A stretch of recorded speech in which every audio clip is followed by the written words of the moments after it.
ধৰক tech channel হওক বা কমেডি হওক যিকোনো চেনেলে নহওক কিয় যদি ফাৰ্ষ্ট টাইম খুলিছে তেওঁৰ ভিডিঅ'বিলাক চোৱাৰ পিছত যদি কণ্টেণ্ট সঁচাকৈ ভাল হয় তেনেহ'লে নিশ্চয় গ্ৰ' হ'ব কিন্তু ভাল কেনেকৈ গম পাব আগে ভিডিঅ'টো চাব লাগিব আৰু ভিডিঅ'টো চোৱা মানে সেইটো ক'ৰবাত নহয় ক'ৰবাত ছাজেশ্যনত বা ৰেকমেণ্ডেড অপশ্যনত ইউটিউবে দিব লাগিব আৰু সেইটো কেনেকৈ আপোনালোকে আনিব পাৰিব ৰেকমেণ্ডেড বা ছাজেষ্টেডত এই কথাখিনি আজি আমি এই ভিডিঅ'টোত ডিছকাছ কৰিম আৰু এটা মূল কাৰণ যিটোৰ কাৰণে বহুতৰে ভিউজ নাহে সেইটো এই ভিডিঅ'টোত ডিছকাছ কৰিম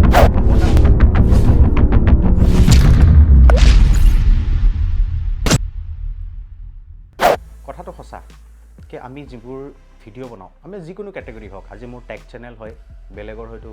বেলেগ ধৰণৰ ভিডিঅ' হ'ব পাৰে কিছুমানে ধৰক কমেডি ৰিলেটেডো হ'ব পাৰে কমেডিত ক'ব নালাগে কাৰণ কমেডি ভিডিঅ' যদি সঁচাকৈ ভাল হয় তেতিয়াহ'লে ভিউজ অট'মেটিকেলি লাহে লাহে গ্ৰ' হয় কাৰণ কিয় কমেডি ভিডিঅ' বা ৰ'ষ্টিং চেনেল যিবোৰ আছে তেওঁলোকৰ ভিডিঅ'বোৰ মানুহে ভাল পায়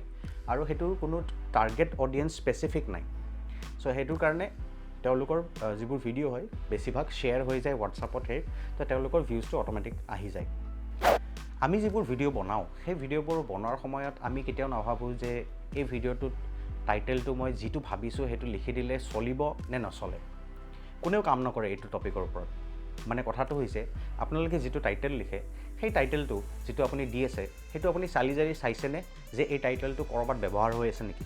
এই কামটো আগতে কৰি লোৱাটো উচিত কাৰণ কিয় সেই টাইটেলটোৱে হৈছে আপোনাৰ ভিডিঅ'টোত ভিউজ অনাৰ বাবে মেইন কাৰণ কথাটো কেনেকুৱা হয় আজি ধৰক কোনোবা এজন ব্যক্তিয়ে বা কোনোবা এজন ইউটিউবাৰে এটা ভিডিঅ' দিছে সেই ভিডিঅ'টোৰ ইমান বেছি ভিউজ আহি গৈছে আৰু তাৰ পিছত যদি কোনোবা এজন বেলেগেও সেই একেই টাইটেল দি পেলাই সেই ভিডিঅ'টোৰ ওপৰত বা সেই টপিকটোৰ ওপৰত তেওঁ নিজে এটা ভিডিঅ' ক্ৰিয়েট কৰিছে সেইটোত ভিউজ কমকৈ আহিছে তাৰ কাৰণটো কি কাৰণটো এইটোৱে যে যিটো শব্দ বা যিখিনি টাইটেল তেওঁ লিখিছে সেই টাইটেলখিনি অলৰেডি ক'ৰবাত ইউজ হৈছে যিটোৰ কাৰণে পিছত দিয়া ভিডিঅ'টো এতিয়া বৰ্তমান সেই ভিডিঅ'টোৰ সন্মুখত তলত পৰি আছে মানে এটা কম্পিটিশ্যন এটা আছে চ' যোনটোত বেছি কম্পিটিশ্যন হয় তেতিয়াহ'লে আপুনি সেই টপিকটোৰ ওপৰত যদি ভিডিঅ' বনায় সেই ছেম টাইটেল যদি দিওঁ বুলি ভাবে যে এইখিনি টাইটেল তেওঁ ইউজ কৰিছে ময়ো ইউজ কৰোঁ গতিকে মোৰ ভিডিঅ'টো ভাইৰেল হৈ যাব চ' তেনেকুৱা একো কথা নাই চ' এতিয়া আমি কি কৰিম প্ৰথমে চাম আমাৰ টাইটেলবোৰ যিবোৰ আমি ভিডিঅ'ত ব্যৱহাৰ কৰিব বিচাৰোঁ সেইবোৰ কাৰোবাৰ লগত কম্পিটিশ্যন আছেনে নাই আৰু তাৰ বাবে আপুনি বিচাৰিবৰ কাৰণে এটা এপ্লিকেশ্যন আপোনালোকক আজি দেখুৱাম আৰু সেই এপ্লিকেশ্যনটোৰ নাম হৈছে টিউববাডি এপ্লিকেশ্যনটো একদম ফ্ৰী হয় নেক্সট মই আপোনালোকক মোৰ স্ক্ৰীনত দেখা পাব টিউববাডিটো কেনেকৈ ব্যৱহাৰ কৰে চ' প্ৰথমে মই টিউববাডি এপ্লিকেশ্যনটো অ'পেন কৰি লৈছোঁ চ' টিউববাডি এপ্লিকেশ্যনটো অ'পেন কৰাৰ পিছত আপোনাৰ চেনেলটোৰ লগইন বিচাৰিব মোৰ ইয়াতে অলৰেডি লগইন কৰা আছে মোৰ ইমেইল আইডিটো দি আৰু আপোনাৰ যোনটো চেনেল আছে সেই চেনেলটো তাতে এড কৰি ল'ব এড কৰাৰ পিছত লেফ্ট হেণ্ড ছাইডে ওপৰত চাওক বাওঁহাতে ওপৰত তিনিডাল আঁচ আছে এনেকুৱা তিনিডাল সেই তিনিডাল আঁচত আপুনি ক্লিক কৰক ক্লিক কৰাৰ পিছত প্ৰথম অপশ্যনটো পাব আপুনি টেগ এক্সপ্ল'ৰাৰটোত আপুনি ক্লিক কৰিব ক্লিক কৰাৰ পিছত আপোনাৰ সন্মুখত এনেকুৱা এখন স্ক্ৰীন খুলি যাব আৰু সেই স্ক্ৰীনত তাতে প্ৰথম যিটো এটা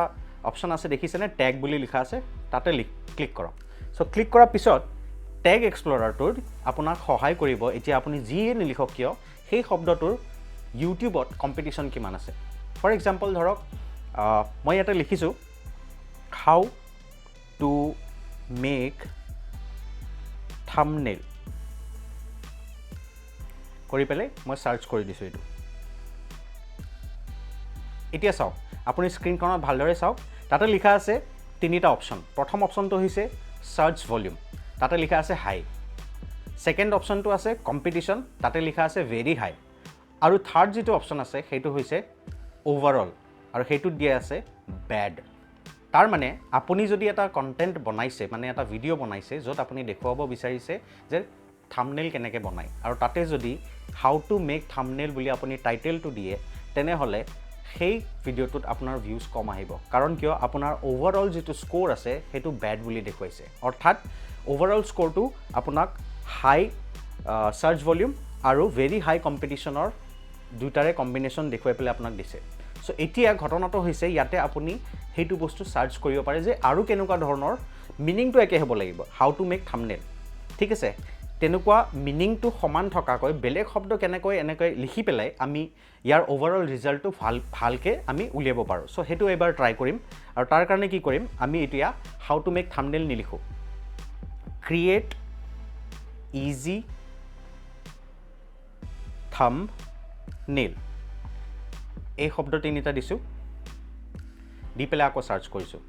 এতিয়া চাওক ইয়াতে কি দিছে ক্ৰিয়েট ইজি থাম্বনেইল এইটো যেতিয়া লিখিলোঁ এতিয়া ৰিজাল্টটো কি ওলাইছে চ' প্ৰথম হৈছে চাৰ্চ ভলিউম ল' মানে কি এই শব্দকেইটা ইউজ কৰি পেলাই চাৰ্চ ভলিউম যিটো কৰে 26 স্ক'ৰ আহিছে চ' ল' দেখুৱাইছে কম্পিটিশ্যনটো ইম্পৰ্টেণ্ট হয় চাওক সেইটো ল' দেখুৱাইছে চ' অ'ভাৰঅল কি বুলি দিছে গুড তো বুজি পাইছেনে কথাটো তাৰ মানে কি এই শব্দটো এই তিনিটা শব্দ যদি আপুনি ব্যৱহাৰ কৰে তেনেহ'লে আপোনাৰ ভিডিঅ'টোত ভিউজ অহাৰ চান্স থাকিব কাৰণ আপোনাৰ যিটো ওভাৰঅল ৰিজাল্ট হয় সেইটো ভাল হয় ইয়াৰ লগতে মই আৰু এটা কথা কৈ দিছোঁ টাইটেল আমি যেতিয়া লিখোঁ মই দেখিছোঁ বহুতে অসমীয়া আখৰ লিখে এতিয়া হয়তো আপোনালোকে সুধিব পাৰে যে কিছুমান চেনেল আছে ফৰ এক্সাম্পল মই ডিম্পু বৰুৱাৰ কথাটো কৈছোঁ ডিম্পু বৰুৱাই অসমীয়াত লিখিলেও এতিয়া একো কথা নাই কাৰণ কিয় ডিম্পু বৰুৱাৰ অলৰেডি ছাবস্ক্ৰাইবাৰ হৈ গৈছে চ' ডিম্পু বৰুৱাৰ নিচিনা ভইচ আছাম আছে ভইচ আছামৰো অলৰেডি বহুত ছাবস্ক্ৰাইবাৰ আছে ত' তেওঁলোকে যিকোনো টাইটেলে নিলিখক কিয় যিহেতু তেওঁলোকৰ অলৰেডি এটা অডিয়েঞ্চ ক্ৰিয়েট হৈ গৈছে ইমান ডাঙৰ অডিয়েঞ্চ চ' তেওঁলোকৰ একো প্ৰব্লেম নহয় কিন্তু এই কামটো যিটো মই কৈছোঁ আজি টাইটেলৰ ওপৰত যিখিনি কাম কৰিব দিছোঁ সেইটো নতুন উঠি অহা ইউটিউবাৰৰ কাৰণে যেনেকৈ ময়ো এটা নতুন উঠি অহা ইউটিউবাৰ আৰু বেলেগ এজনো হ'ব পাৰে বা আপুনিও হ'ব পাৰে আপুনি যদি চেনেলটো নতুনকৈ খুলিছে বা খোলা কেইমাহমান হৈছে চ' তেওঁলোকৰ কাৰণে এই ভিডিঅ'টো মই যিখিনি কথা কৈছোঁ সেইখিনি তেওঁলোকৰ কাৰণে হয় চ' মনত ৰাখিব অসমীয়া আখৰ কেতিয়াও নিলিখিব অসমীয়া আখৰ ইউটিউবে বিচাৰি নাপায় কাৰণ কিয় আমি কেতিয়াও অসমীয়াত টাইপ কৰি চাৰ্চ নকৰোঁ গম পাইছেনে এইটো হৈছে আপোনাৰ কমপ্লিটলি ইংলিছ শব্দ ব্যৱহাৰ কৰিব লাগিব যিটো আপোনাৰ ইউটিউবে একচেপ্ট কৰে চ' বন্ধুসকল আজি ইমানেই যদি ভিডিঅ'টো ভাল লাগিলে তেনেহ'লে লাইক কৰিব আৰু পাৰে যদি অলপ শ্বেয়াৰ কৰি দিব যাতে বেলেগ কিছুমান নতুন নতুন ইউটিউবাৰবিলাকেও গম পায় আৰু লগতে আপোনালোকৰ যদি তেনেকুৱা আৰু কিছুমান কুৱেশ্যন আছে সেই কুৱেশ্যনবোৰ আপুনি মোৰ কমেণ্ট বক্সত লিখিব পাৰে তাৰ বাবে মই সদায় সাজু আছোঁ যিমানখিনি পাৰোঁ মই আপোনালোকক ভিডিঅ'ৰ জৰিয়তে সহায় কৰিবলৈ কোনোবাই যদি আজি প্ৰথমবাৰৰ বাবে মোৰ এই চেনেলটোলৈ আহিছে তেওঁলোকক ৰিকুৱেষ্ট কৰিছোঁ যে চেনেলটো এবাৰ ছাবস্ক্ৰাইব কৰি লওক আৰু তাৰ কাষত থকা বেল আইকনটো এবাৰ টিপি দিব তে আজিলৈ এৰিলোঁ নেক্সট ভিডিঅ'ত আকৌ লগ পোৱাৰ আশাৰে বাই বাই